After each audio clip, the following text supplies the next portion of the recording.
I have driven the number 9 night route for 11 years. The last bus leaves the depot at 12:40, crosses the river, and finishes at the old cemetery loop by 1:15. After that, the city goes quiet, and it is just me and the engine and the long, empty road home. I am telling you this so you understand that I know that route. I know every stop, every cracked curb, every flickering light. I know it the way you know the inside of your own house in the dark. That is what makes the night I want to tell you about so hard to explain.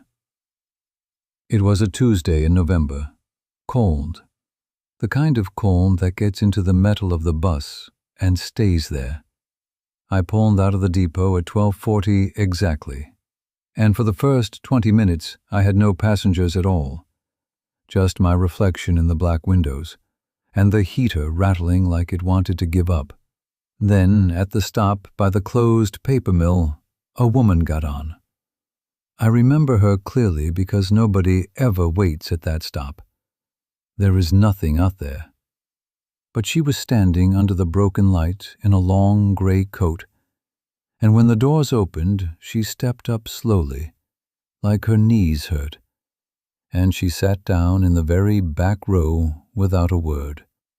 I said, "Good evening." She did not answer. People are tired at that hour, so I let it go. We crossed the river. The bridge lights slid across the ceiling of the bus, one after another, and in the big mirror over my seat, I could see her sitting perfectly still, both hands flat on her knees, staring straight ahead, not out the window, not at her phone, just straight ahead, at the back of the empty seat in front of her. At the hospital stop, a young man got on. He paid, nodded at me, and started toward the back. Then he stopped. He looked at the back row, and he came and sat down right behind me instead, close, the way nobody does. He leaned forward and said very quietly, "Is there someone sitting back there?" I glanced in the mirror. The woman in gray was still there. "Yeah," I said. "Lady got on at the mill." He was quiet for a second. Then he said, "There is nobody there. The whole back of the bus is empty." I want to tell you I laughed it off, but there was something in his voice, flat and careful, that made the hair on my arms stand up. I looked again in the mirror, and there she was, clear as anything, gray coat, hands on her knees. So I did something I never do.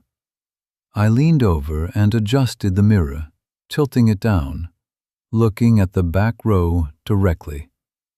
In the mirror, the seat was empty. I turned the mirror back. She was there again. I turned my head and looked over my own shoulder with my own eyes down the length of the bus. Empty. Every seat empty. But in the mirror, she was looking back at me. The young man was gripping the rail now. "Just keep driving," he whispered. "Please, just keep driving." So I drove.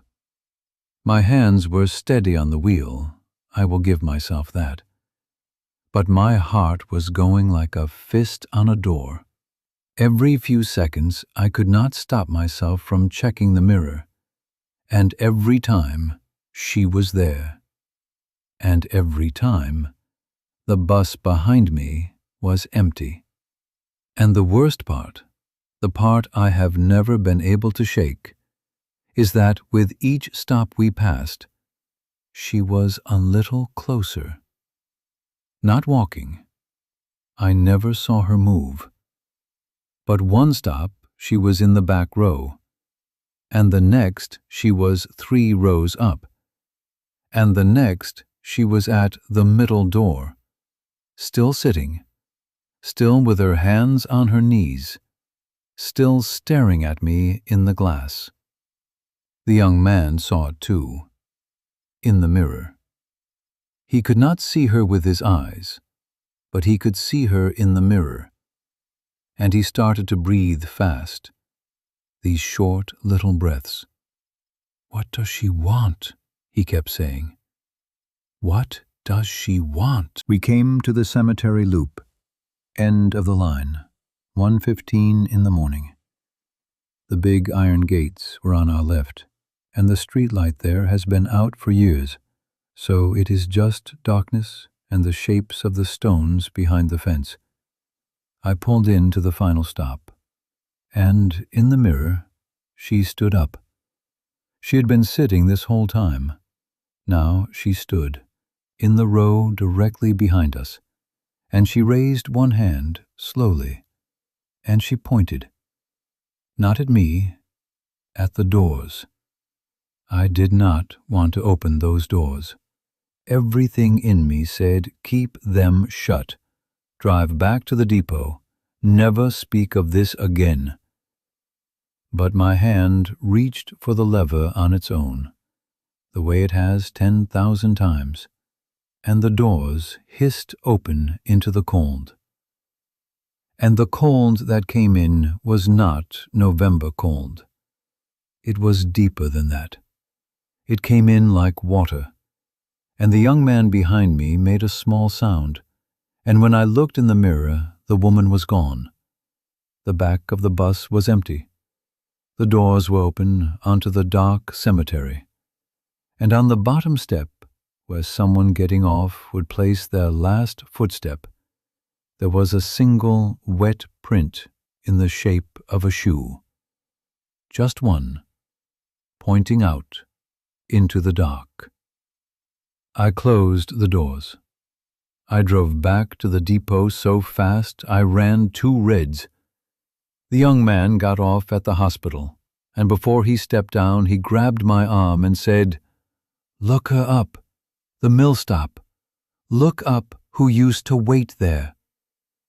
And then he was gone into the night, and I never saw him again. So I looked. It took me a while, because it was an old story. 40 years ago, a woman missed the last bus at the paper mill stop. The driver did not see her in the dark, or did not stop, depending on who tells it. She tried to walk home along the river road in the cold. They found her 3 days later, near the cemetery, where the route ends. Her name does not matter. What matters is the detail I found in the bottom of the old article, the one that made me stop driving the night route for good. The witnesses at the time, the few who had been on that last bus 40 years ago, all said the same strange thing. They said the woman had been on board. They said she got on at the mill and sat in the back with her hands on her knees, and that the driver swore the bus was empty. They said you could only see her in the mirror. I have driven the day routes ever since, but sometimes stopped at a light in bright afternoon traffic with a bus full of ordinary people. I catch myself looking up at the mirror, checking the back row, making sure it is empty. And most days, it is.